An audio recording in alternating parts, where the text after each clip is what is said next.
the final result in the LAO and the cranial view. And all the vessels are preserved. Only thing is that the RV branch was showing very slow, very PME1 flow here. So gradually progressed. However, the patient, there was no complaint and he was discharged after 2 days. Okay, so Dr. Jena, yeah, thank you very much. The first case, because you have already exceeded your time, I think. So anyhow, okay, sir. Okay, sir. Present the second case little fast, but just I would sure, sir. you for presenting such an excellent case, Anupam.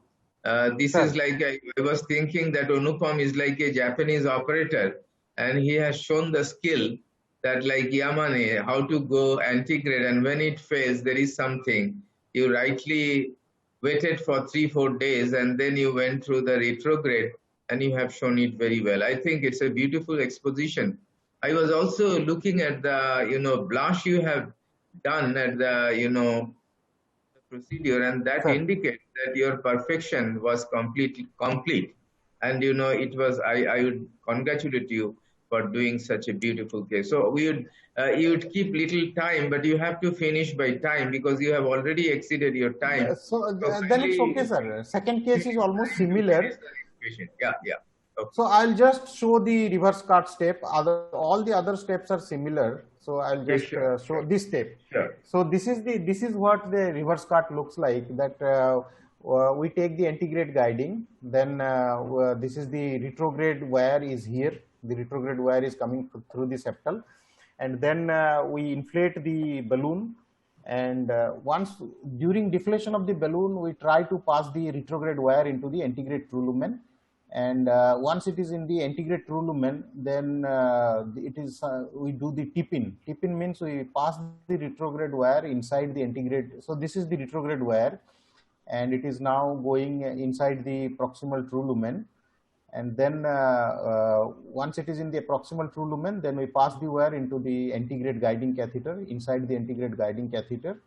And once it is the retrograde wire is inside the antegrade guiding catheter, then we put the retrograde microcatheter inside the antegrade guiding catheter and do an wire exteriorization with an exchange length where there are special wires like RG3 wire, and then we can complete the procedure. So just I would like to highlight this algorithm for CTO operators, that if there is a high probability of antegrade success like JCTO score of 0 or instant occlusion, then we should try with a primary antegrade approach, and if there is if these findings are not there, we should also keep a retrograde approach open. And consideration of a strongly consider retrograde approach when it is a reattempt case, when the occlusion length is more than 20 and CTO entry is blunt type, and in the presence of good interventional collaterals. Thank you, sir. Okay, thank you again. Two beautiful cases by a Japanese operator, Dr. Anupam Jena. So congratulations, Anupam. It's two fantastic cases you have shown. And the forum is open for discussion. And I would like to invite both Mohsin and also Aftab and others to join us about their expert comments. One question, Anupam. How do you select the retrograde channel? Because sometimes you see one channel seems to be very good, very prominent, but I find the Japanese operators, they choose something which is not that visible. So what is your criterion for choosing the retrograde collateral? Sir, thank you, sir. So sometimes it may not be visible clearly, but like I said that a channel which appears to be little straight, which is not very tortuous, that is an ideal channel, even if it does not appear to be a very big channel. But a big channel which has multiple branching, which is the distal angulation is not good, that is not good for passing hardware, sir. So I and what is the sir? And what is the choice of wire? Because you have shown pilot in one case, pilot 200, and in the other case, Xion blue. So I see the Japanese prefer Xion blue a lot. They use Xion blue right and left. They're very fond of this wire. So have you got any preference for any of these wire or other wires? What do you use? No, sir. Always while tracking the crossing the septal channel, Xion is the best wire, sir. And Yeah. when it is an epicardial channel, Your like first this case time, you sir, used Xion. Yeah. yes, sir. What led And to choice of Pilot 200 instead of Xion? no, sir, Pilot 200 is not for tracking. Once we take the Yeah. catheter to the distal cap, then we took a Pilot to cross the Okay. CTO segment, sir. Okay. And if it is an Dr. epicardial, like May I this time, comment? sir, Yes, sir, Mohsin. yes, Yeah, Mohsin wants to talk something, Anupam. I think yes, excellent sir. demonstration. I think excellent demonstration for the participants, also faculties. Yeah. Just I want to know a nice question: how they choosing the collaterals? Is epicardial or septal? The second case is you choose the epicardial or septal one, No, it is still and septal. also the Both, Sheehan blue. yes, Septal one sir. and also the Sheehan blue. Yes, Sheehan sir, blue. yes. But it is wire, the snaring the wire. In the second case, you snaring the wire. But in the first case, you use the cut. I think so. No, sir. First case, Which actually, I got lucky. Actually, my integrated wire is passed lucky. through the. Find out the channel. But second case, you Yes, use sir. the just No, small it demonstration. was not snaring. Yes, sir. It was what I did is I just put the retrograde wire into the antegrade guiding catheter. So that is called tip-in. So we just, pass the retrograde catheter guiding wire into the antegrade guiding catheter. Then over that we cross the retrograde microcatheter into the antegrade guiding catheter. So now we have a complete loop. Then we pass exchange length wire like an RG3 or R350 wire, and take it out through the other side. So we pass it through the retrograde side, make the complete loop, and take the wire outside through the antegrade guiding catheter. Then every hardware can be passed through that. And about the selection of channels, Dr. Padi, any comments from you? Dr. Padi and Dr. Aftab? Yeah, this is Aftab here. So there are just two small comments that I'd like to make. I think first thing is Dr. Jain has shown a wonderful case, and I think he did the stepwise approach of what exactly we should do. And this is just for the sake of those audience who may be sort of in the beginning stage of their CTO experience. So just two practical tips. I think Dr. Jain has already showed a stepwise approach to this retrograde CTO. Now, two things I would just sort of add to this thing is, one is the fact that, yes, sometimes when you put an antegrade guide, you do get damping, but I think we don't get worried about this because that's the pressure from the local guide. So we don't connect our pressure to the guide, which is already damping. We connect it to the other one, the donor guide, which has got a good flow. So a damping catheter should not let you not take a good backup guide catheter. So we can still use an Amplatz and not get worried in the guide where you're doing the antegrade approach. And that damping should not prevent you from using a guide there, because you connect your pressure to the other one, which is showing a good guide catheter control. So that's point number one. And the second thing I would just like to add is that, as Dr. Jain has already showed, the other way that you could get your wire up is also to use an extension guide in your antegrade guide. Sometimes you can take an extension guide down there, so that shortens your distance that you have to traverse to get back into your main guide. And that is something that is commonly done nowadays to help you to enter your guide catheter much easy. So you shorten the distance from your CTO segment till your guide inside the guide. And even if you cannot enter the guide retrogradely, what you could do is extrudize it, and then you can snare it from the opposite grain also. Yes, so these are other ways that you can probably get it down there. Yes, sir. Okay, fantastic. But again, a wonderful comments. case. So, Dr. Padi, you have some comments? I have seen that case is already previously. A nice case, a good presentation, and I think we should try also like retrograde channels. And two things he has already told, whether better to go for epicardial rather than go for the septals, which is more straight or not. Thank you. Excellent comment. So, very good session. I have one query. Yes, I have query. In the first case, on the integrate, just small, minimal perforation, just a small dissection. What is the use of protamine in this case? I need the protamine used in that case. Because small it was a small minimal equation. Need the protamine in this case. Also, there was no stent, no hardware, nothing. So it was a safe. It was safer to reverse the heparin because there was no stent, nothing, no hardware. So it was safer. So again, if I can just come in, Dr. Jain here, this is Dr. Aftab again. So I think this is one more point that I think what Dr. Mohsin is trying to say, and I think all of us nearize this, that when you're doing a CTO, I don't think so we heparinize completely till the time that your wire is across. So I think sometimes we are a little careful not to use too much of heparin and not reach the target of say 300 to 350. unless you get a wire across. So sometimes we're careful to make sure that we start with a little heparin, and then once you're making good progress, then your second operator or your nurses should be careful enough to let you know that yes, you must give your remaining heparin. So that could be one of the reasons that could prevent. Yes, sir. And but after was told, I think that's very important. Yes, sir. Never ever we give 70 kg. We start with 5,000 of heparin. We see just an ACT, and we keep it below the norms, and then we. But I think Anupam wanted to be very safe, and he has played safe, so that's okay. All well that ends well. So 2 beautiful cases, Anupam. Excellent presentation. So we are over the time. I would invite our next, presenter, Dr. V. Mohanty, who will be talking regarding antegrade CTO, another very interesting topic. So Dr. Mohanty, please. He is also a very young, dynamic cardiologist, and I have heard of him, and he's a very good, excellent CTO operator as well. So Dr. Mohanty, please. Sir, I guess Dr. Mohanty is stuck because of a primary PCI.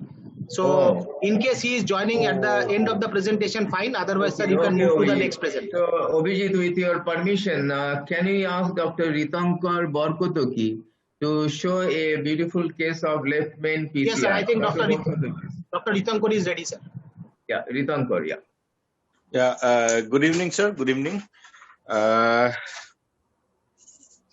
So I'll be presenting acute MI cases, 2 acute MI cases due to left main involvement, left main occlusion. So I'll be sharing my slides.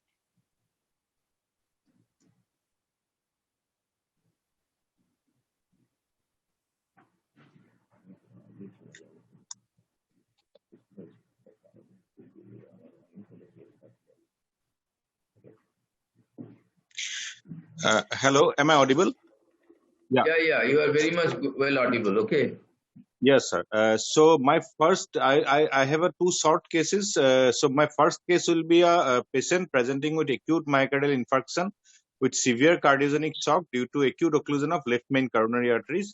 So we all do left main interventions. Usually they in a stable situation, but a patient coming with acute left main occlusion is always always in a very severe condition. So this patient actually is a 60-year-old diabetic male patient who is a smoker, chronic smoker. He had a history of chest pain, crescendo angina for last 2 to 3 days, and there was a multiple history of pre-syncopal attacks and 1 or 2 syncopal attacks also. On presentation in ER, patient was in severe distress. He was having a systolic BP of less than 70. He was in severe distress. ECG was showing as severe ST depression in anterior inferiorly, and there was ST elevation in AVR.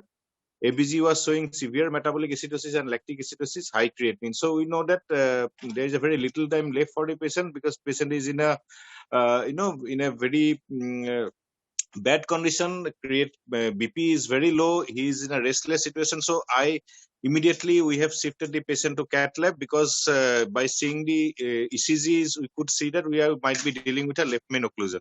So this was the first. This is actually the second shot. The first shot when I just actually placed my guide to take a shot, then I saw that there is only a very trickle of flow in the left main to the left system. So what I have done, I have not given the proper injection. I have kept everything ready, my wire at the tip of the guide with my angioplasty, everything kit tool ready. So after that, I have injected because I know that if I take a bold injection, then I may lose the that single 1 or 2 channel which is there. I may cause dissection in the left main, that may cause complete occlusion of the left main, and I may not get the time to wire it. So I have kept everything in the guide. At the tip of the guide, the wire is there. So then I have taken the injection, and very quickly I have taken the wire across the left main. Now you can see the second shot that wire went into the LCX only, but I did not care because the flow was very less in the coronary system. Patient was restless. After that, I have done the ballooning, and after that, when there was a slight flow was there, then I have rewired it into the ramus. After that, I have placed this. Initially, the stent length was actually the stent I took. It was of 12 millimeters, so it was oversized. Then again, I had to rechange it. after that, I pushed again. I have ballooned that segment, and then I have placed the stent in the allocranial. So allocranial, after seeing the multiple projections, but just seeing that I do not miss the ostium, I have put the stent in the allocranial view, and then I have implanted the stent in the allocranial view. So after that, in the same balloon, I have pulled the balloon and I have dilated the ostium and flared up the ostium with the stent balloon. Patient was in a very critical stage because the blood pressure was very low. During that time, I didn't have any time to, insert our IBP balloon also, because I was working alone in the cath lab. So at that time, I had to do it very fast. But after the placement of the stent, you can see that the flow has increased in both LAD, LCX, and REMAS, and patient's blood pressure started to improve post the implantation. So this is my first case, and at the same rate, I would go to my second case. It is almost same. It is also acute occlusion of my distal left main artery before the bifurcation, which is again presenting as acute MI. So here also I have a young patient presenting to emergency department with severe pain, diaphoresis, severe hypotension, and history of pre-syncope. ECG was showing extensive ST elevation in almost all the leads, severe metabolic lactic acidosis with AKI, immediately shifted to cath lab after loading with ticagrelor and enoxaparin, awaiting admission and other formalities. Because this was the ECG, there was an extensive ST elevation in multiple leads. You can see the ST depression also in reciprocal changes in multiple leads. So there was an extensive ST elevation, blood pressure was very low. So this is what I got. This was the first shot. Again, immediately I have taken the wire. Then when I was wiring, the wiring was not very easy. It was taking some time to get into the LAD, but somehow the subsequent attempt I have got into the LAD, then into the diagonal, not into the LAD directly, but into the LAD to diagonal. But without wasting time, I have dilated, and after dilatation, when there was some flow was there, then again I have redirected my wire into the LAD. So after that, I have once it is in the LAD, during that time there was one episode of ventricular tachycardia was there. So CPR was also done during the inflation. So after that, once I have put this stent, then there was a flow started to come, and there was a good flow in the LAD post deployment of the stent. Yeah, so this is our next shot. So we can see that the flow in the LCX also it's there. So I have stented from left main to LAD with a stent of 4 into probably 24. So after that, because patient's condition was such that I have just given a single inflation in the left main. Post dilatation was done in the left main only, just to flare up the left main part. But this is the ECG. If you see, there is an extensive ST elevation at the beginning, but there is while we have shifted this issue after the post angioplasty, there was settlement of the ECG. There was ST segments almost returned to the baseline. Reciprocal changes also recovered. So patient gradually improved, and we could taper off the noradrenaline and adrenaline in next 24 hours. Metabolically, patient's acidosis also improved, AKI improved. So this was this is a very important learning for me also, because in these two cases, the only thing that matters was the timing, at the speed at which I could intervene and I could open up their arteries. So there was not much technicalities in these two cases, but the only thing that was required was a very fast and swift action regarding the opening of the channels, coronary channels in these two patients. And actually, in all those left main intervention, we should always put IIBP, but in both these cases, actually there was absolutely no time to put IIBP. And in the first case, there was the problem because the channel was closing, the left main was closing. So moment I have wired only, then only I could I have injected for the first time to prevent the sudden occlusion of the left main. So with this, I conclude my two cases and so open for discussion, sir.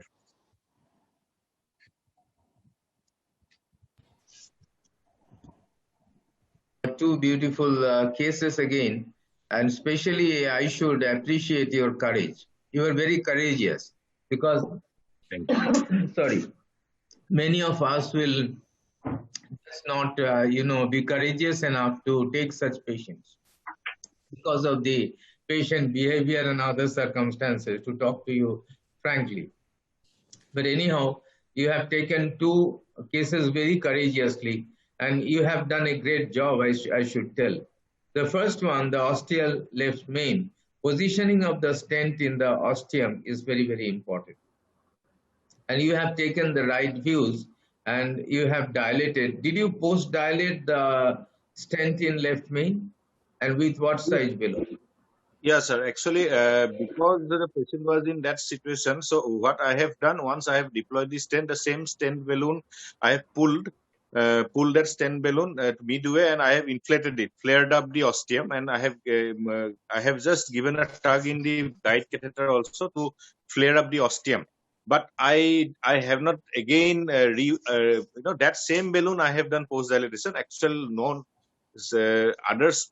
Post dilatation balloon was not taken up because of the time. Actually, patient was not. I appreciate your concern because the patient was so unstable. Having BT was given CPR and all these things, so it's very unstable patient. But again, the left main size normally, where you put a 4 millimeter balloon, the normal dictum is like that during acute MI. The size of the vessel we should always take 0.5 millimeter more than whatever we see in the angiographic. So you are right that 4 millimeter size, you must have gone at a higher pressure, and that might have taken it to 4.15 or 4.2. But to achieve the best result for proper apposition of the stent, I think post dilatation we should always in left main, because it supplies 70% of the ventricle. We should always think of post dilating, because your positioning of the stent, covering the ostium, flaring, everything was perfect, and especially your courage, which is super perfect. But again, we should not forget that the actual size of the vessel in left main is 0.5 millimeter higher, 0.5 millimeter higher. So we should always go for a 4.5, especially in this ACS situation where there are several vasoconstrictors and they cause little amount of vasoconstriction. So we should do the sizing little more, but it's really very good. Angiographically, it was excellent. And I appreciate all your steps from a very difficult stage, how you recovered the patient, and that's really fascinating. Another question, this indicates, that lactic acidosis and high creatinine level at the onset, we see especially in such situation, left main, severe triple vessel disease, extensive infarct, delayed presentation. How long it took after such a successful PCI for the creatinine to come down and for the lactic acidosis to correct, or as a whole the metabolic acidosis to correct? Sir, in this patient, actually, the patient required a dialysis. Post intervention, the patient required dialysis because AKI patient was not passing out urine, though his blood pressure gradually improved, particularly second patient. We could taper off the NORAD, but he required 2 sessions of dialysis. Hemodialysis was done. After that, once his blood pressure was more than 100, then once his mean pressure was around 70, 75, his urine started flowing. So after that, only 2 sessions of hemodialysis was done, and that took care of that metabolic acidosis part. And lactic acidosis once his blood pressure stabilized, that actually improved. So. And that's very nice. Thank you. And both the patients were COVID negative, I think. It's actually a little older patients, sir. This is pre-COVID era. Patients from the era. Okay. So what is your experience of, in this COVID era? Because there is, what difference you find in dealing with primary PCI patients in your hospital while dealing with the primary PCI in COVID era? And what is your policy? Sir, our up to last 1 month, actually, our OT was not prepared to deal with the COVID patient because of the negative pressure atmosphere was not created. Our cath lab was in such a position that we could not, that implement that negative pressure OT. No, so but before 1 month, because now we are in COVID atmosphere for last 7.5 months or so. So what is your experience? So presently, we used to do the rapid antigen test. If those patients who require an extensive, those patients we do a rapid antigen test, and if the patients clinically we do not suspect COVID, then we take up the case, considering the fact that if patient is having an extensive MI.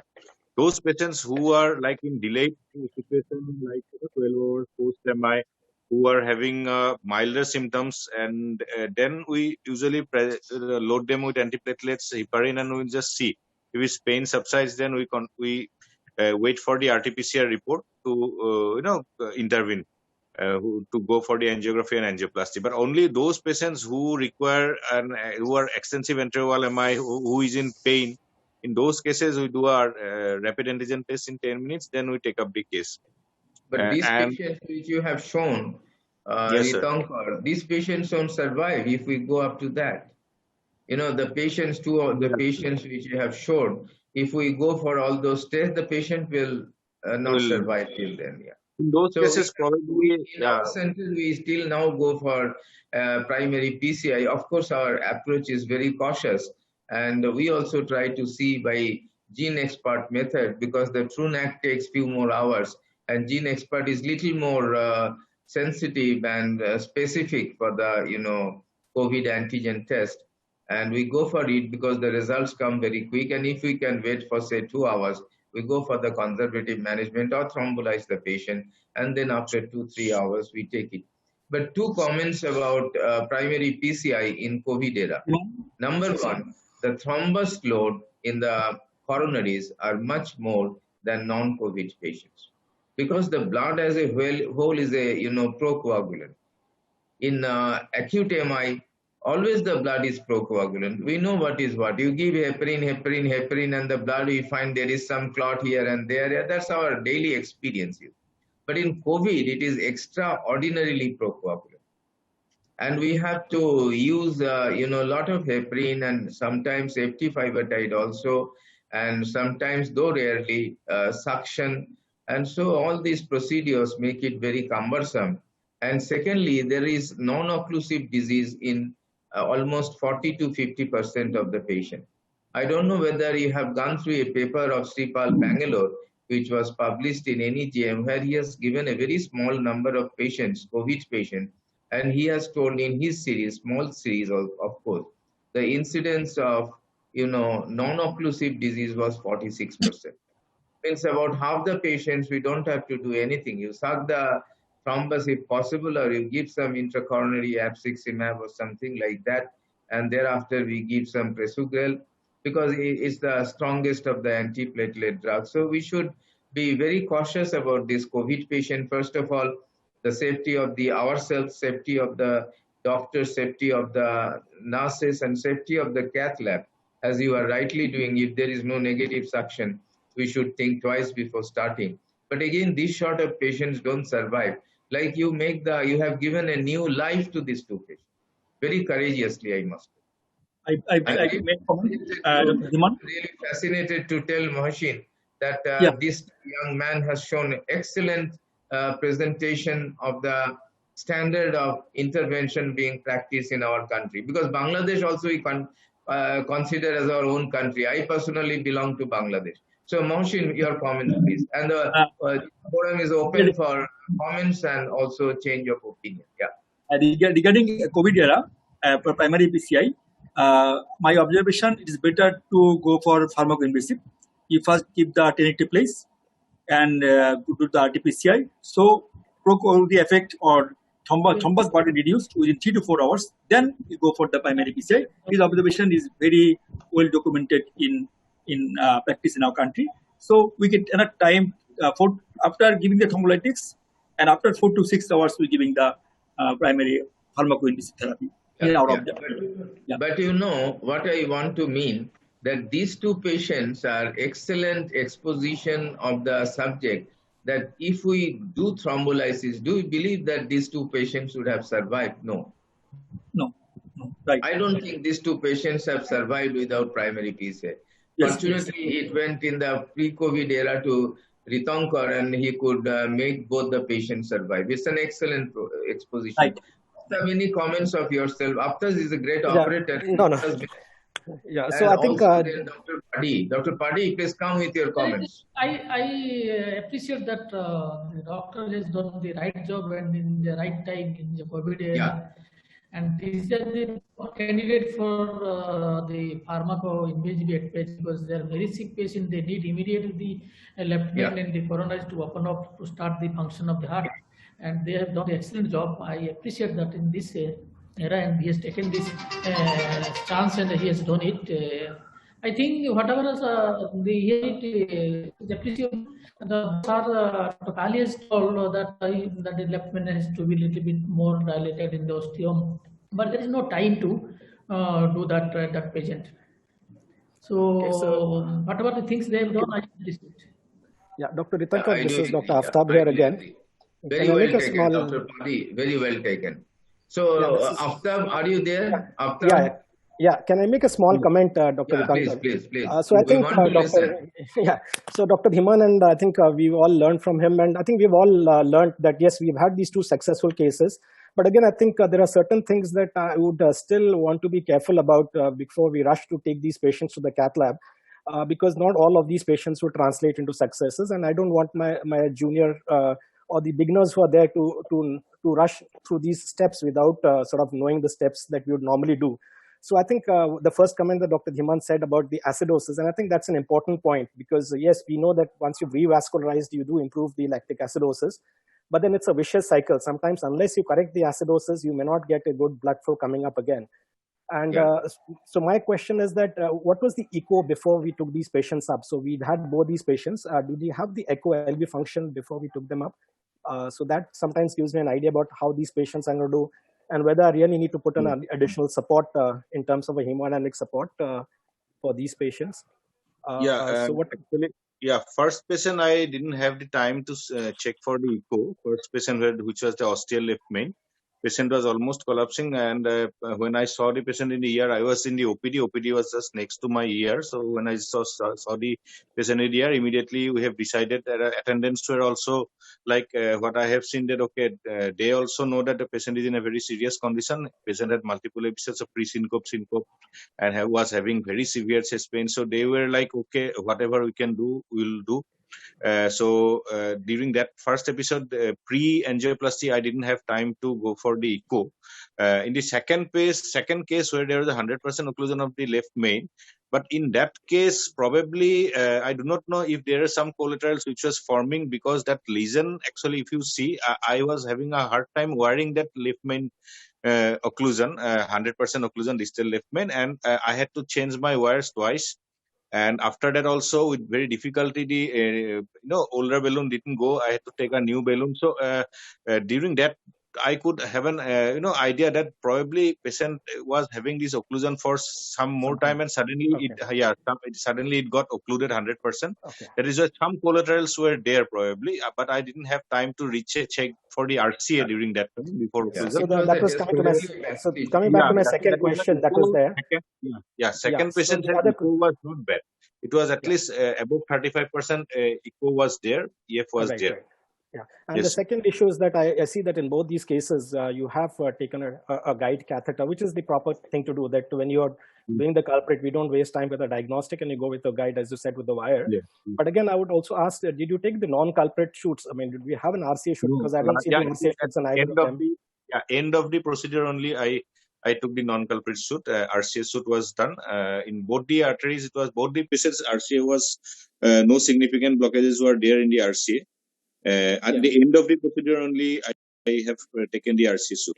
Right, because so again, this also sometimes we know that the dominance of the right coronary artery or significant lesions in the right coronary artery. Sometimes you can get a good lesion, a good flow in the culprit, but if the other non-culprit is also critically blocked, or if it's a very dominant vessel, your outcomes may not be as good as what we were lucky to get in this case. So wonderful cases, I would say, yes, as Dr. Dhiman said, you were very courageous. But again, just a word of caution, I think we would all want to say that just get an echo done, an LV function which is poor, or a patient who's been have a critical lesion in the non-culprit arteries. I think one needs to be a little careful and be aware that the outcomes may not be as excellent as we were. So echo is very helpful if it is just by the side, as he was telling Aftab, because we can also in such a cardiogenic shock, sometimes it's because of VSD or MR. And there is no murmur at all in these patients, because the patient's blood pressure is so low. So we have to choose the patients very carefully, and there are some other practical obstacles like the patient's socio-economic condition. No, sir, we don't have money. We have to decide. We have a cardiologist there. We have to consult him. So you are fortunate and you are very courageous. Again, I should tell that you could do all the steps, and I also do like this, and my experience is like that. Even if we don't put a IABP, if we can open the artery, that is the IABP, and the blood pressure shoots up, and the patient gets well once you hemodynamically maintain him. But also it's very important to take care, as Aftab was telling, to take care of the acidosis, metabolic acidosis in a good way, even if needed with an intensivist. In the textbooks also it is written that take the help of an intensivist to take care of the, this metabolic acidosis, or a cardiometabolic expert, and then also a nephrologist help, as you have taken, to go for a few hemodialysis. Sometimes we are not that lucky that 1 or 2 hemodialysis suffices, and it may be more than 2 or 3. So you have taken very good steps, and I think in many cases I also can't go for the echocardiogram beforehand, but as my friend Aftab has rightly pointed out, it's very, very informative, and especially it excludes 2 entities, 2 good mechanical entities which can precipitate such cardiogenic shock, that is VSD and severe mitral regurg. So these are also very important points to take up, but I think it's very good exposition of the subject. And not only that, after that we should put this patient on very strong antiplatelet agent. That is another thing we have to remember, either ticagrelor or rather prasugrel. I would like to give prasugrel to such patient if there is no contraindication of its usage. And our experience is that once this patient comes out of the episode, they go into NYHA 1 classification and their ejection fraction improves a lot. So thank you very much, Dr. Markapati, for showing. Good evening, sir. Sorry for the interruption. Sir, yeah. Is it possible we can dilate the stent after stabilization of that individual patients after 48 hours? No, it's not usually done, because you see, afterwards, the patient will have a second angioplasty package to be given, and I think our center charges for it. I always try to avoid it. Now we are listening about doing the non-culprit lesion during the MI, and see, our recommendations are changing. Previously, we used to tell even about 5 years back that in cardiogenic shock, we should deal with all the 3 vessels. But now we are telling in cardiogenic shock, only the culprit vessel you do. So the dictums are changing just 380 degree, So this is very difficult to tell that, But anyhow, I think that we should not keep it post-dilatation. And we should do the post-dilatation in the same sitting so that he is not charged second time. Simple economics, simple financial. So it will be the money to pay, because the primary PCI already cost a little more, and we have to go for hemodialysis and this and that, and so expert opinion, so extra money, and so it's very difficult to go for a second one. So I think it's a beautiful presentation, Ritankar. Thank you very, very much, both of you, Dr. Jena and Ritankar. So we are over the time, and I would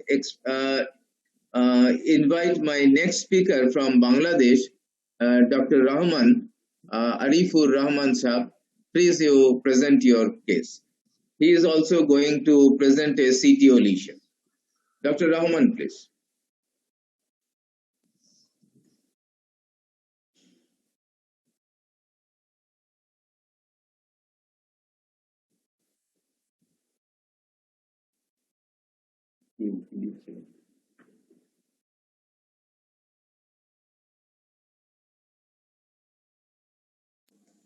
Hello, sir. Do you hear me, sir?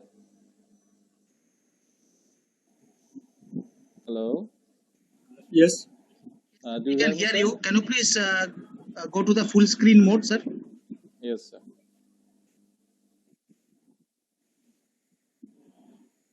Is it okay? Yes. Yes. Go. Okay. Now it is okay. Yeah. Okay. Thank you, sir. Good evening. I am Dr. Mohammad Arifur Rahman from Bangladesh. And at first, I'd like to congratulate Dr. Anupam Ritankur for excellent case presentation.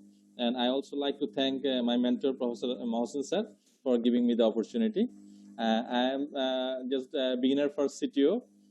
So in the meantime, we have observed great cases. So my title is Prepare to Expect the Unexpected.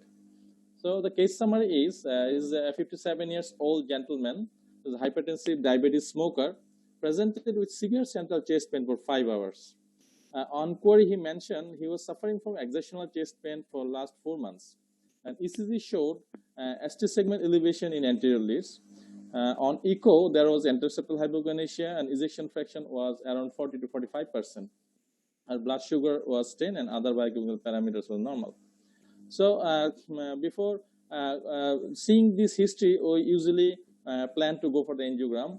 In this scenario, we always think a situation where we prepare for the primary PCI and we found there is a total occlusion of a vessels or full of thrombus, and we take usually a soft wire like a regular wire. Then it takes 10 to 15 minutes to clear the lesion and put a stent.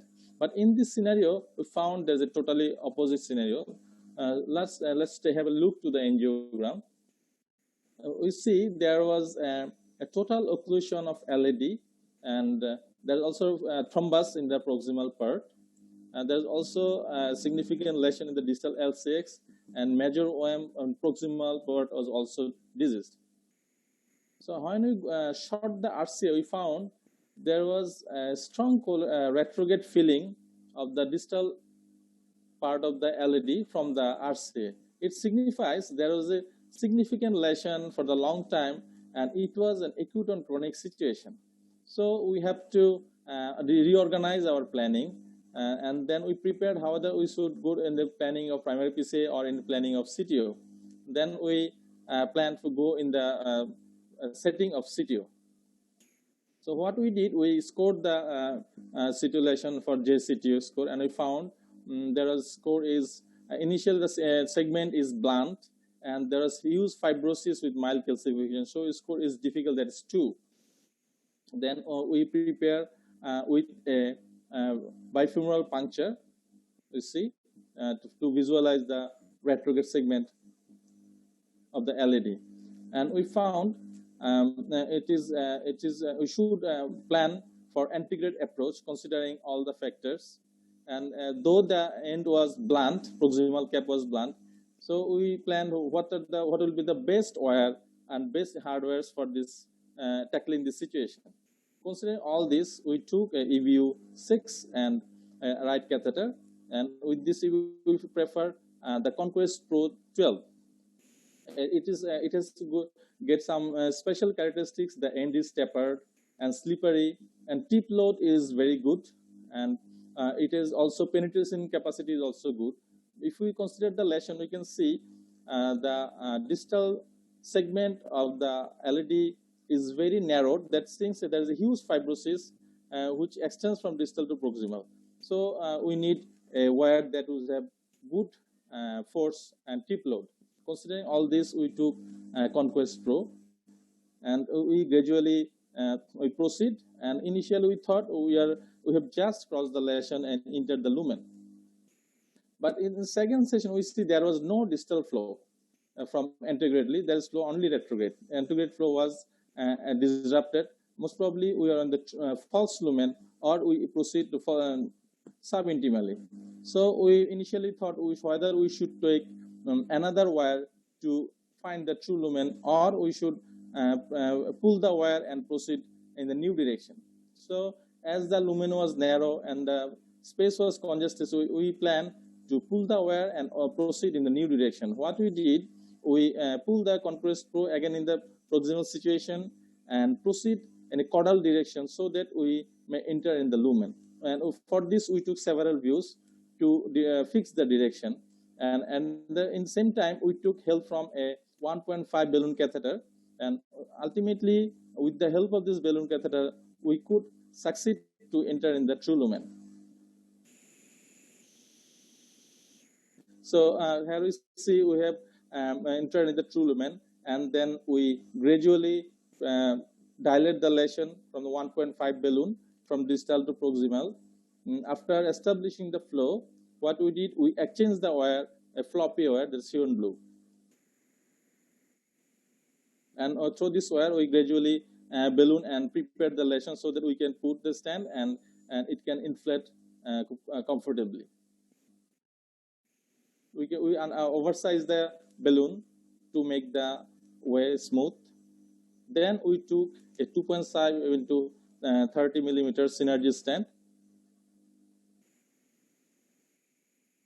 and we are covering the LED ostium to decelerate the lesion. We put it in the and inflated with 12 atmosphere, and dilate it with a 3 balloon, 3 into 10, and this is the final picture after the balloon. So in some cases, we think something and get another thing. So in the cath lab, sometimes we thought it will be primary PCI smooth, and ultimately found it's a case of CTO. So CTO PCI is the first emerging subspecialty. Improvement of experience and backup research, newer technique and devices has become, and the success rate is now more than 90% cases. And in complex high-risk patient, where surgical intervention is not possible because of unstability of coronary artery and very high surgical risk, and CTO PCI become necessary to relieve symptom as well as prolonging life. Thank you.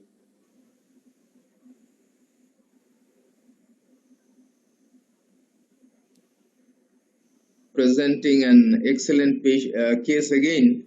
And when we started, we didn't know that it was a CTO lesion. One of the problems which hits me is that unless the patient is a corporate patient in our setup, it is very difficult to tell the patient's relatives that that it is a CTO and it would cost extra. Like the wares cost extra to us, and you have done the case really very, very well.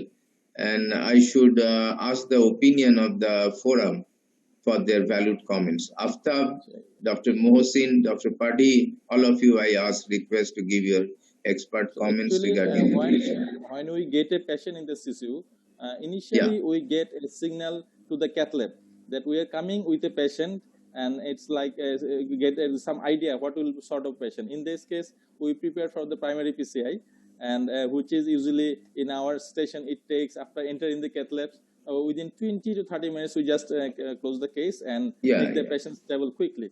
But it was this was an ad hoc PCI, means in the same sitting you have done it. Yes, sir. So exactly, one of the things which is told about CTO PCI, that we should not practice ad hoc PCI, because we should give 10-15 minutes time after the angiogram to study the lesion. If you really think that it is a CTO PCI, we should give some time to study. But here we could feel it once we pass the wire, isn't it? Yeah, that you could feel it, that once you pass the wire, that the wire is not going, the floppy wire is not going as it goes in the primary PCI. It goes easily. Like in the previous patient, when our friend was showing the left main PCI, the wire was not passing. One of the tricks we give, we just put a bend in the wire, that loop, I rather not bend, loop. And if we can make a loop, and then it goes easily, the same wire which was not going down, of course it doesn't go many a times. Or we change the wire, give a different curve. These are the different tips and tricks we use while we cannot negotiate. So, one of the things is that in CTO lesions, we should not go for ad hoc PCI, because we should study the, lesion well. And of course, if we have taken a non-ETO wire, and then it becomes a problem because the patient is going to be billed for it. So you are right, I think, and you have done very well. What is your comments about ADR, antegrade dissection reentry? Sir, definitely it's now a good practice. Initially, it thought we should not go subentally, but it has been there is a devices, especially the shaft, and after entering the tip is tapered and the shaft is flat. So when it has got special penetration capacity and it is controlled, any expert hand, they can re-entry in the lumen. So it should be done by an expert hand who has done at least he has assistance under a good mentorship of CTO operator. Absolutely. And should be start under supervision. because it is some risk of perforation or dissection. So we should be careful before starting this technique. Another thing, Arifur. Yeah, sir. Another thing, Arifur, I didn't understand how you escalate the VARs. Means I saw the Conquest Pro, how you escalate the VARs. Because normally we escalate the VARs, like I personally a fan nowadays. I used to use CrossIT previously, a lot of CrossIT 200. I see some of the European operators still they prefer CrossIT. It's a very good VAR, no doubt about it. But after using Gaia 2 and Gaia 3, I have become fond of this VAR. Like in retrograde, you have told about Shion-Do. All the Japanese operators are fond of Shion-Do. They don't take anything else other than Shion-Do. So how did you escalate the VARs? About escalation, can you tell? Because I believe there are many postgraduate students here. So if you tell in short, how did you escalate the VARs? How did you go to Conquest Pro from your initial VAR? Initially, what we think at first we have lots of brand of wire with different tip loads and different characteristics, so that our hardware lab is rich. If our hardware lab is rich, we can keep our wires accordingly.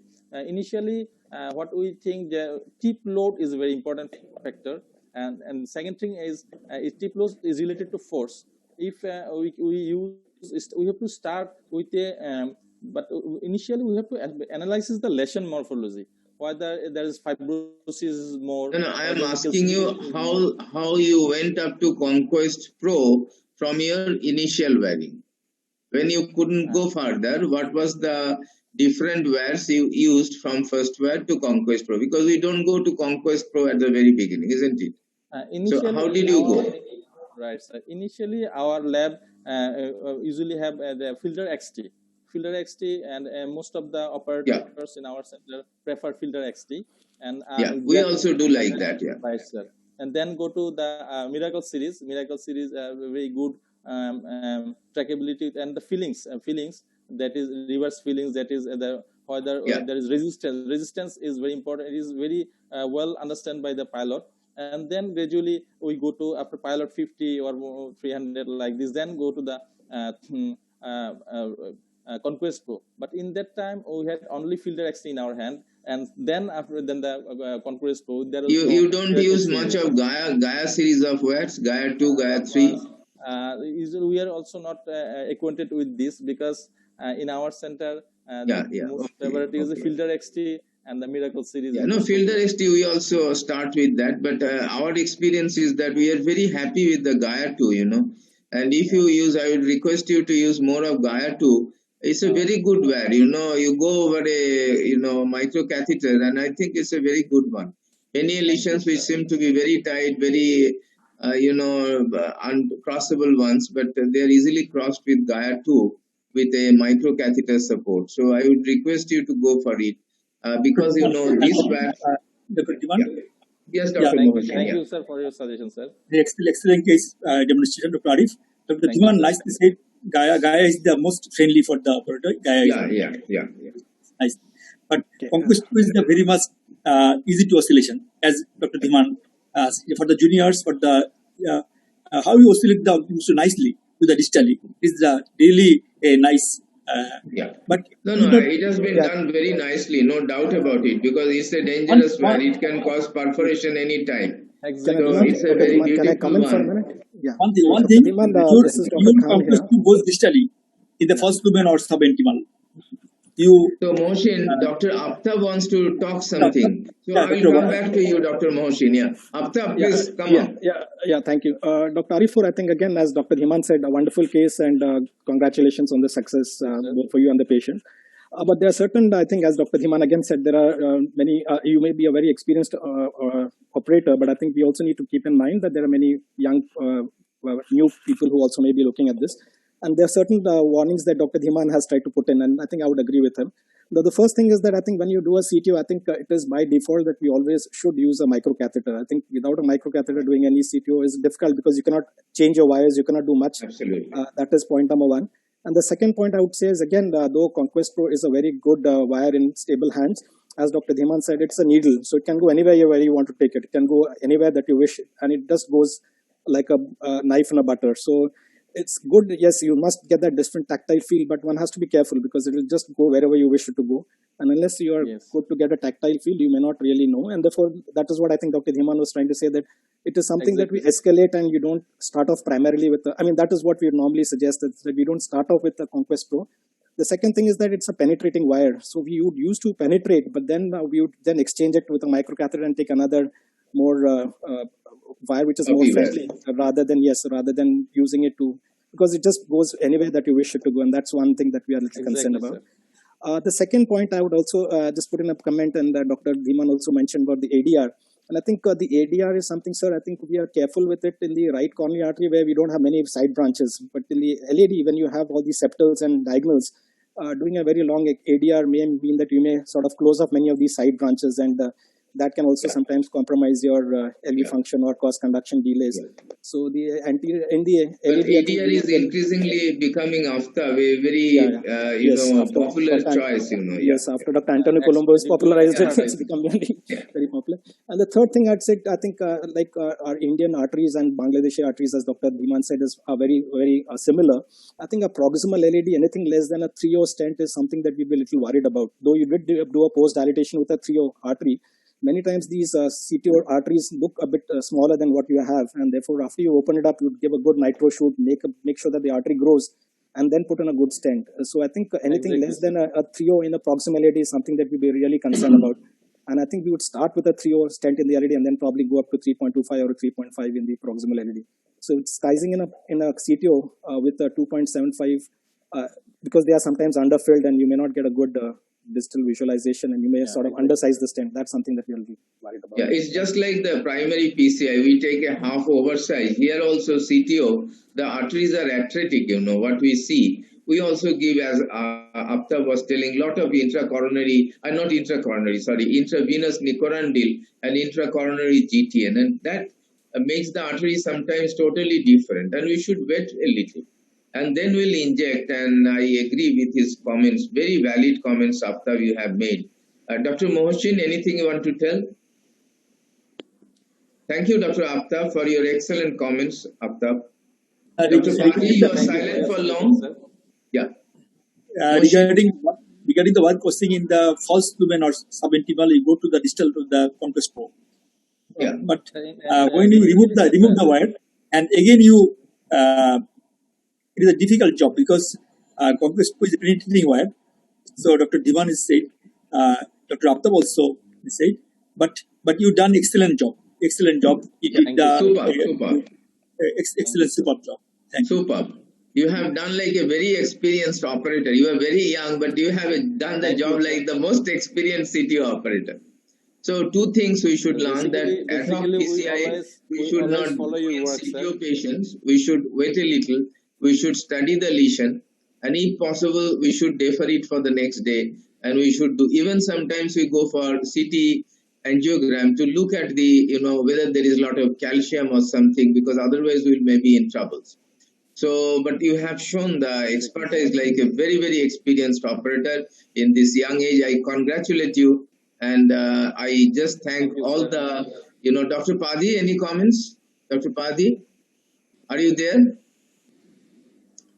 And Aftab has made exceptionally good remarks, because these are very basic points that we should go with always with a microcatheter, and we should exchange the wires with the microcatheter support. That makes the job much easier. That gives a lot of support. That makes the wire direction proper, And even if we think we are going through another channel, we can little come back and go through the proper one. You can keep the microcatheter. You can give a different curve, a little other than the previous one, and we can find our way out. Anyhow, I must congratulate you, Dr. Mohsin, and both of you, Dr. Arifur, for your excellent presentation of the case. It's a superb case.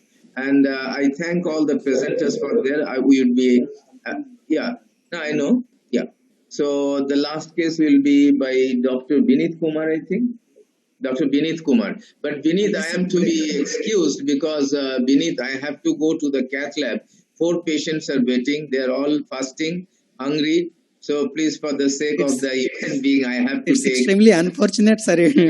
Nosheen, I wish I you will. enjoyed with all of you, and it's our own country. Whenever I meet people from Bangladesh, I think that it's my own country because I belong to that country. We also feel I the was same, not sir. born over there, but it's our own country. And Dr. Mohsin, Dr. Arifur, and everybody from Bangladesh, thank you very, very much. And I am to be excused, Ovijit, for kindly taking leave from you. Thank you very, very much. All the best. Excellent meeting. Thank you, sir. With Aftab, good night. Help us to develop. Good night, sir. Thank Take you, care sir. of yourself. Good night. Good night, sir. Good night. Good night. Thank you very, very much. Hello. I think slide is visible or not? Yes, Dr. Vinith, your slides are Your visible. slide Go is ahead. visible. Yes.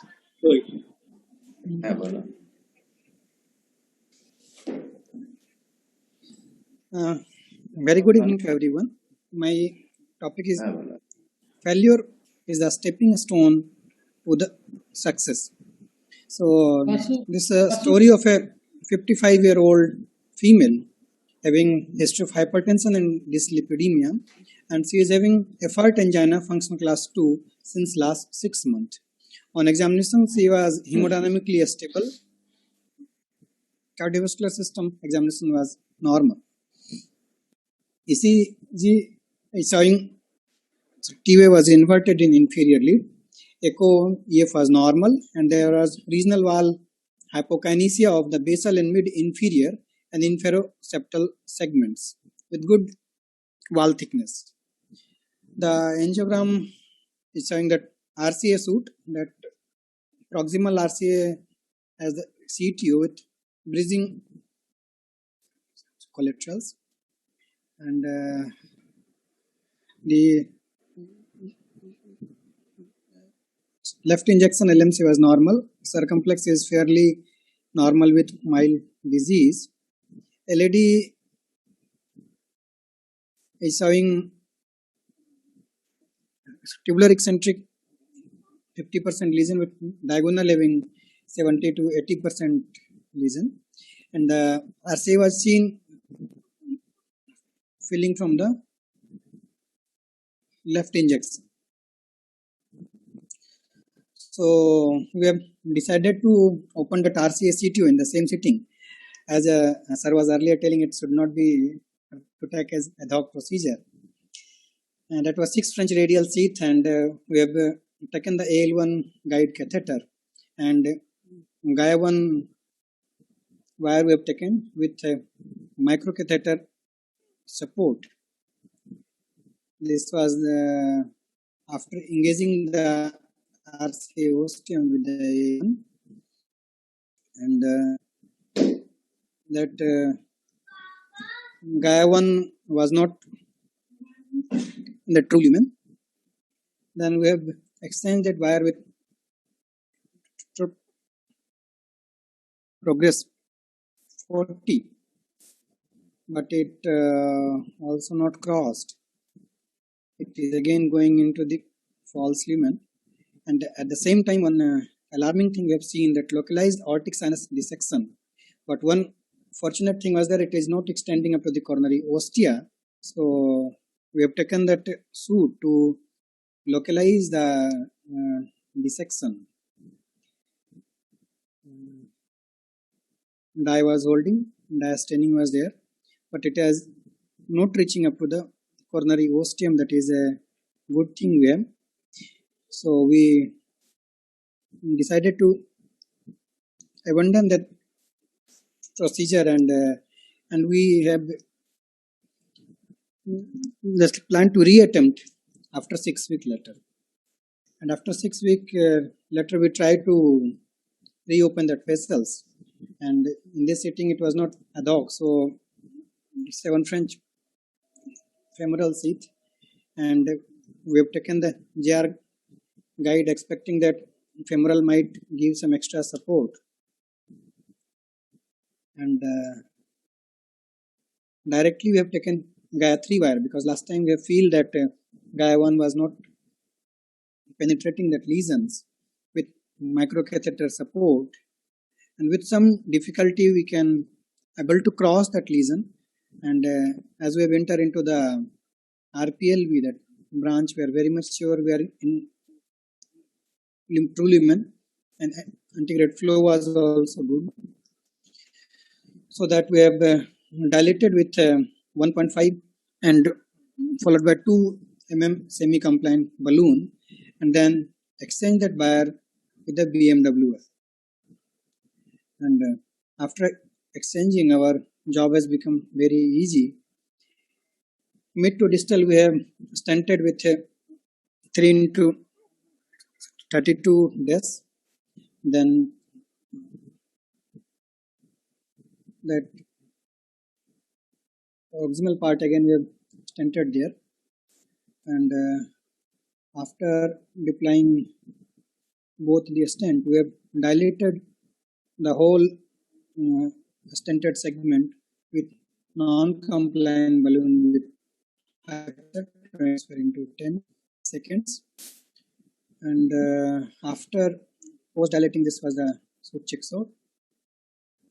And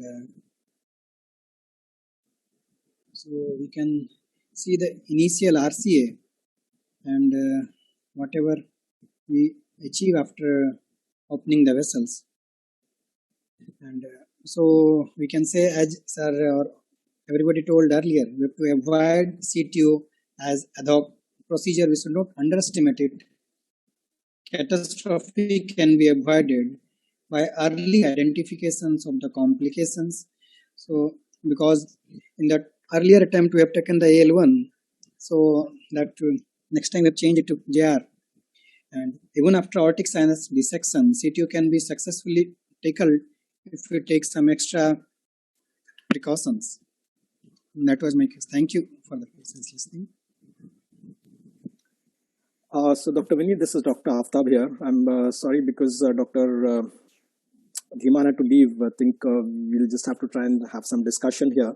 So I think the first thing I would say, yes, congratulations on a successful case. But I think what I also need to congratulate you is that the first time that you attempted the case radially, you at least recognized the complication of aortic dissection, and you abandoned it and came back a second time to make sure that we did it differently. So just for our understanding, yes. So when you had that aortic dissection, two things I would wish to understand: what do you think was responsible for the dissection? And the second thing is that most likely, and second thing is, how did you evaluate the patient after he's had the dissection? So was there an echo done? Was there a CT done? Was there a transesophageal echo? And what exactly was the hemodynamic compromise of the patient?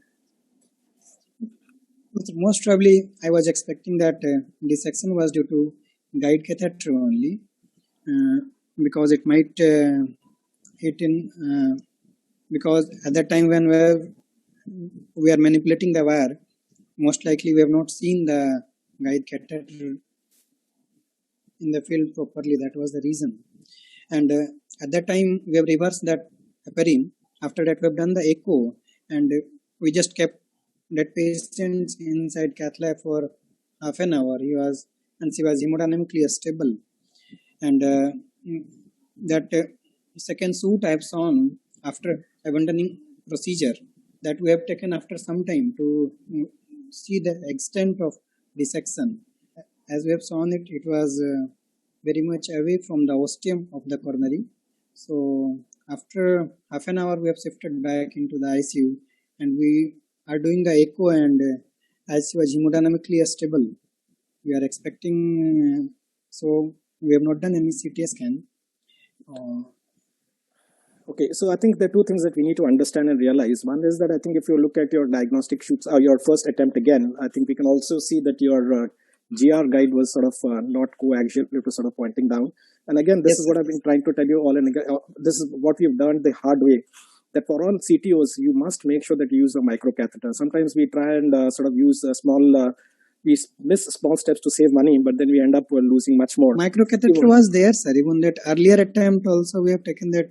Okay. Stride microcatheter. So you had a microcatheter. It was not seen well there, because sometimes this microcatheter gives us that support. It keeps your guide coaxial, and it prevents you from sort of injecting in a false place. The second issue is that once you have a dissection near the coronary sinus or the sinus of Valsalva, most of the guidelines now say that you do an echo, of course, at that period of time, but we need to get a follow-up CT done. There is a Dunning's classification that was mentioned in the BMJ Medical Imaging Journal of 2017, and usually they divide this dissection into three classes: class 1, class 2, and class 3, based on the distance from the coronary ostium into the sinus of Valsalva down. Because there are two ways that it can go. It can dissect down into the aortic valves, or it can go up to involve the neck arteries. So anyone who has a dissection which is either going downwards to cause an aortic regurgitation. So if you have an acute AR where you are in trouble and this patient goes for an early surgery, or if you have a dissection that extends upwards to more than 40 millimeters. So if it's more than 4 centimeters, then there's a very high chance that it can go and involve the neck arteries, and this can cause a stroke in this patient, and these patients should go for an early surgery. So these patients, I think, before they come in for a repeat procedure, if you have the facility, yes, transthoracic echo is good enough, but transthoracic sometimes does not pick up your aortic dissections. At least a transesophageal, if not a CT scan. So the best would be a CT angiography to look at the aortic dissection to find out where exactly or how much is the extent of the lesion. If not, then at least a transesophageal echo to look at the ascending aorta. And the last would be, of course, just a transthoracic echo. But I think these are important points for us to understand. The second issue is that, yes, the next time that you went femoral. So do you think that there is a difference between your radial approach and your femoral approach in terms of the success, or would you be more comfortable? I mean, just a thought of asking, did you abandon the radial and go back to femoral again? Yes, sir. Femoral will definitely expect some more stability of the guide catheter because radial JR will not get much support. But for the femoral JR, we are expecting some more better support compared to radial. So I think I would also get Dr. Jena in because he also is a radial operator, and if he's still around. Dr. Jena, would you think that you would also shift, or I think it's the guide rather than the route of the approach? The only reason which I may shift from a radial to a groin is if you're going to use an 8 French. The second thing was I was in second attempt I want to take the 7 French guide. That was also very difficult in radial route. That was right. Now we have these we have the standardized sheets. Now you could probably upgrade. But anyway, that's I think what finally you have to understand is you have to make sure whatever you're most comfortable with. So the route is of course an important thing. It helps you to prevent your hematomas. But again, if you're more comfortable with femoral, there is no harm in shifting to a femoral. Dr. Mohsen, Dr. Jena, any comments from your side? Dr. Padi, I think we'll get to Dr. always give the message for the fellows. Always you practice the microcatheter for CTU because it is not so much costly. You can minimize the cost by reuse the catheter. You can use the microcatheter. It is the number one. Number two, no need to change of radial to femoral because it is radial is less chance of dissection than femoral usually because in the catheter direction you see always it's less chance of dissection in the radial approach. But why you abandon the case for 6 weeks? I don't understand for after 6 weeks why. Echo, but patient condition. Why it is for the 6 weeks, Dr. Vinith, you can explain why after 6 weeks. No, sir. My intention was that that dissection should healed properly, so that we cannot we can do early also, but the patient was stable. She was just effort angina was the symptom only, so there was no hurry for that also, and as her NYHA functional class was not deteriorating also, she was in the same status. But 6 weeks is more time for CTU is more success is reduced after 6 weeks.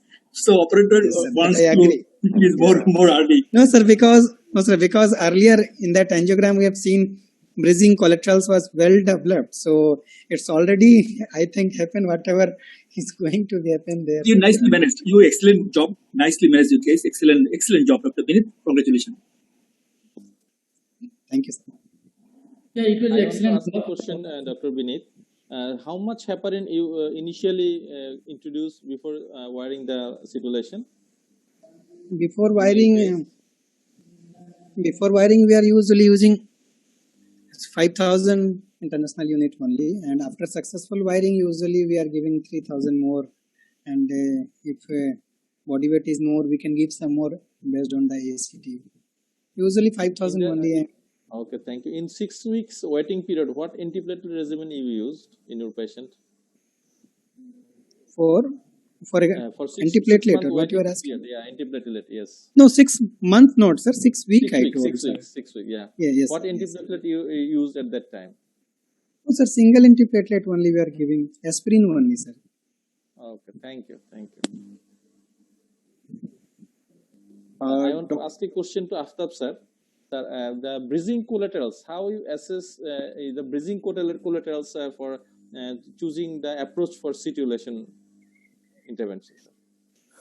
Yeah, so that's I think what is important is that you must make sure that you blow up these shoots. So you do a double MAC or a double zoom shoot, and you sort of make sure that you try and identify the channel as best as you can. Now, sometimes we have to understand is that it is not physically possible for us to enter through those collaterals and enter into the main channel. So those bridging collaterals help us to identify the distal artery, but the bridging collaterals may not sometimes be the route in which we enter the distal artery. So you may go through a channel which is different from the bridging collaterals, and one may not necessarily go through one of those bridging collaterals. And therefore, these bridging collaterals help us to understand what the distal artery is. It helps us to understand where your distal artery is collateralizing. But it does not necessarily mean that we have to enter through those bridging collaterals to get into the distal artery. And yes, that is how it is. But of course, yes, if you're lucky enough to see one major bridging collateral and in different views, if that is the one that fills up, you may sometimes be lucky with one of the hydrophilic wires to get into those into the distal artery through the bridging collateral. Yes, sir. So that's a very nice comment, sir. In fact, we should try to avoid the bridging collaterals because we do not know through which layer of the vessel they are coming. So they are very prone to rupture also. In case there is presence of bridging collateral, what we should do is we should take a microcatheter, try to puncture the proximal cap with a CP12, Conquest Pro 12, and then take something like a knuckling wire and then knuckle through the throughout the length of the CTO and then do a re-entry. Rather than so, we should try to avoid wiring through the bridging collaterals. Thank you. Excellent information. So, Dr. Padhi, anything from your side before I think we close up, or if there are any more comments from any of the panelists, or I think Dr. Padhi, I don't see him here. I want to hear some points from Mohsin sir. Sir, what is your suggestions for the beginner who have started just planning for CTU, starting their escalation of the performance for performing CTU relations? So what is your suggestions, sir, for beginners? Thank you, Dr. Arif. I think you must have the knowledge about the CTU relations, also some details, success rate, that is score. You find out the relation, which view is better, this taking the coronary angiography view, or always the different views, different angle, take a orthogonal view. You first see the minutely the lesions and the length of the lesions and the bridging collaterals, and also see the GTS score. Then you start at first you will integrate and use the always work as well. You lapse. That is you the filter XT or Gaia or everything, but not push anything. You get not push, because after unsuccessful for the juniors, you can worry about the next cases. So you first go slowly, not any complications. Go straight. Use the changing the wire and the stepwise changing the wires. So know your hardwares in the labs and not should do the ad hoc basis, like Dr. Dhiman said. You think the cases next day, 2 days after, you collect all the hardwares in the labs and go for the integrate. Dr. Anupam Jina also, Dr. Aftab is the retrograde expert, but we are not so much of retrograde in Bangladesh. I have not heard, but they tell the retrograde cases, you use the another hardwares. Dr. I think Aftab will say the retrograde, or Dr. Anupam comments the retrograde. Dr. Aftab. So for those who are trying, beginning their CTO career, CTO procedures, I think always it is better to have some experienced person to monitor the initial 15-20 procedures, because we have a tendency to hurry up and we have a tendency to, if the wire is not progressing, then we try to push, then it creates more complications than success. Also, we have to know that there are few things like use of contrast, use of radiation, those things. Suppose someone very enthusiastically tries 2 hours and radiation exposure is 10,000 milligray, then that is also not good. Contrast also, we should be very careful. So it is, I think, always try to have some experienced operator with you, those who are starting with CTO career. For What retrograde, of course. what retrograde? I think for the beginners. Yeah, yeah. Retrograde, yeah. So for beginners, I mean retrograde. I think it is all about choosing the case. And once we are planning a retrograde case, there are many things that we have to be careful. One is anticoagulation, because we have a catheter in the donor artery. We have hardware inside the donor artery, so the ACT should be maintained between 300 to 400. That is first. Second, the tactile feeling is also very important. Whether we are going through the right path, we are facing some unusual resistance. So if there is a resistance, we should not push anything. We should rather come back and give some microcatheter injection, try to see what is happening, why my microcatheter is not going. And third thing is that septal hematomas, then septal complications can occur. They can be very dangerous. And about microcatheter, we all in retrograde, we should use a microcatheter that is torqueable, like Mamba Flex from Boston Scientific we can use, or we can use Corsair Pro from Asahi, because they are torqueable and they have good support also. So that is one thing, because we need to go from LAD through the septal to the RCA, so needs a lot of strength also for the microcatheter. And then sometimes visibly we cannot choose a septal collateral, so we use the septal surfing method. That is, choose a good proximal branch, then just try to gently push and pull the catheter, Sion blue, and it will take its own course. We do not need to torque the catheter. Then we are in the distal cap. I always avoid to make a knuckle in the distal wire, because if we make a knuckle in the distal wire, it will make a too big space in the subintimal space, and then the chances of distal hematoma is also large. So I try to pass the retrograde wire straight. And Gaia second is a very good option for that, because we can torque, we can direct the wire. Gaia second or Gaia first next is a very good wire for that.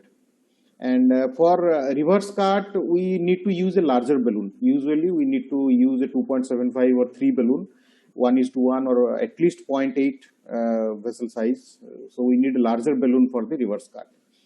After reverse cart, we should also have the exchange length hardware like RG3 and R350, all those wires. Then it becomes like any other. One thing is most important is the complications, because CTO usually mortality benefit, most even the symptomatic relief. But you disaster complications, is say that disaster the life of the patients. So not push anything, not know your complications. Stop when you any complication. You can try next day. Never disheartened. If you fail once, you can pass next day also. So never disheartened. So go slowly. Definitely, sir. So CTO first, because CTO patients are not going to die because of the CTO. So first principle is do no harm. So I mean, we should have a high threshold for abandoning the CTO cases. Many times we abandon. We see that it is not advancing well and things are not moving well. Then we just abandon, and maybe we can try after 3 months, 6 months, because the patient is not going to die because of the CTO. Thank you, Dr. Nupam. Thank you. Yeah, and as I think Dr. Jen has already mentioned, I think he's mentioned most of the points. And I think what we need to understand for the juniors or starters is that we must get more familiar with an antegrade approach. So retrograde is not something that we ask a beginner to jump into. You must have done at least 50 antegrade CTOs to understand how the arteries anatomy is, to understand the basic tips that Dr. Jen was talking about, and then move on to retrograde. It's very important to have a proctor with you, because sometimes in experienced hands like Dr. Jenna's, things may look very simple, but sometimes, believe me, you may need to be very careful, because most of the hardware industry has made it so simple for us that things sometimes move on their own, and you may not require too much of efforts. But then that's where the problem is. Sometimes they can go to places that they're not supposed to go. There could be certain techniques that are different, and one has to be aware of the different hardware.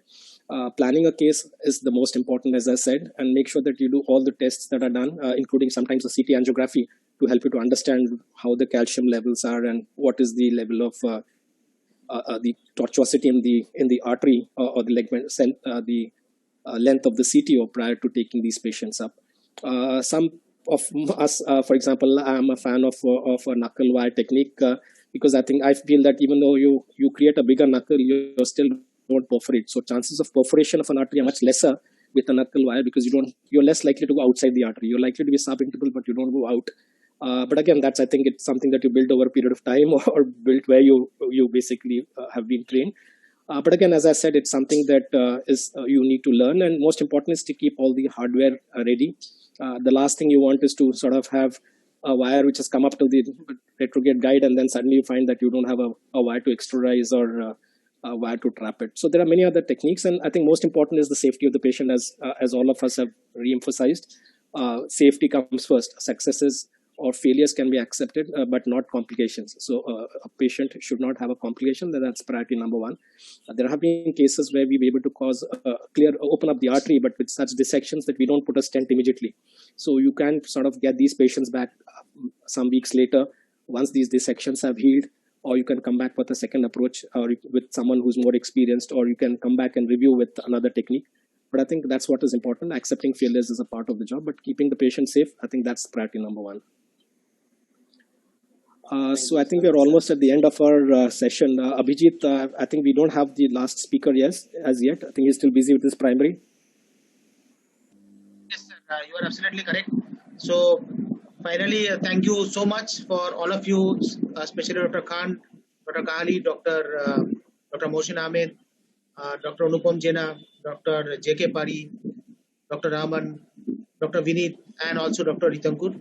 I think it was a wonderful session. There was a lot of exchange of learning, and especially we initially thought that we will be only doing a CTO program, but then finally we thought let us do a complex PCI program so that at least we can accommodate and get more and more cases from more and more speakers. Finally I realized that after 2 hours of this program, 90% of the program has been converted a fantastic CTO program. There were a lot of learning, excellent discussion. We will definitely have more such program in future. And thank you so much for all of your time, and especially doctors who have joined from our neighboring country. Also, my special thanks to all the participants from the Boston Scientific side, and we will definitely try and extend our invitation to the next program that we will do. Thank you. Thank you, and good night, everyone. Thank you. Thank you. Good night, sir. Good night, sir. Thank you, sir. Good night. Assalamualaikum. Wa alaikum assalam.